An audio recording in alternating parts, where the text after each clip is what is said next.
Time for some fun. Look at the word Chrome. Just black text, the word Chrome. I want to convert that more into something that looks like Chrome, and we're going to use bevel and emboss to make that happen. A couple of things we have to do up front. Number one, we need to convert it into outline. For what I want to do, I need to apply a gradient to it. It needs to be outline. Select the text with the selection tool. Don't forget that. Go up to the word type and just simply select Create Outlines. There's one other thing we have to do, but I want to demonstrate it to you. We do have the ability to add a gradient now.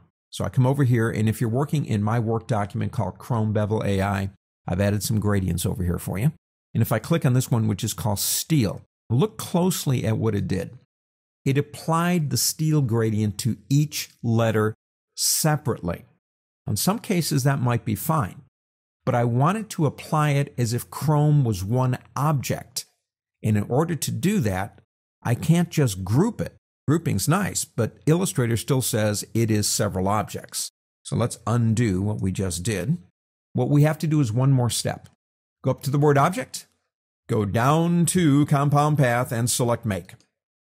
Don't worry about losing the fill. Just come over and apply the gradient again and watch what happens.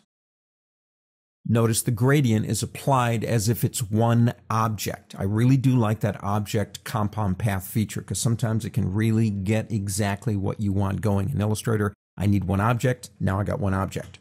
Next step, turn it into Chrome. Let's go ahead and select it and go up to the word Effect, 3D, Bevel, and Emboss. Turn on the preview. What we need is it hitting us straight on. So I'm going to go here. And I'm going to say 0, 0, 0.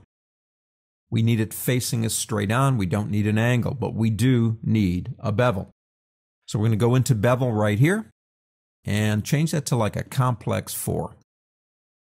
Let's make that bevel just a little bit less aggressive by going into height and changing 4 to 3. And I will mention that this is going to be determined by what type of font you're using and how big it is.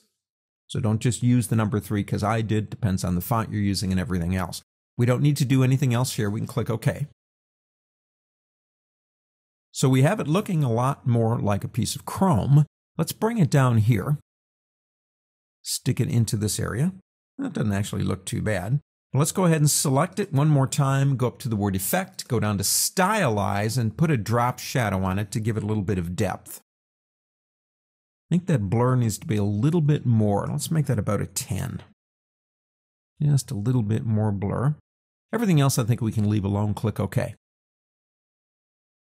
I think one last step to make it look like Chrome. Chrome has a reflection, so I'm going to come over here and pick up the Flare tool. Remember the Flare tool? I don't know, get right about here and drag.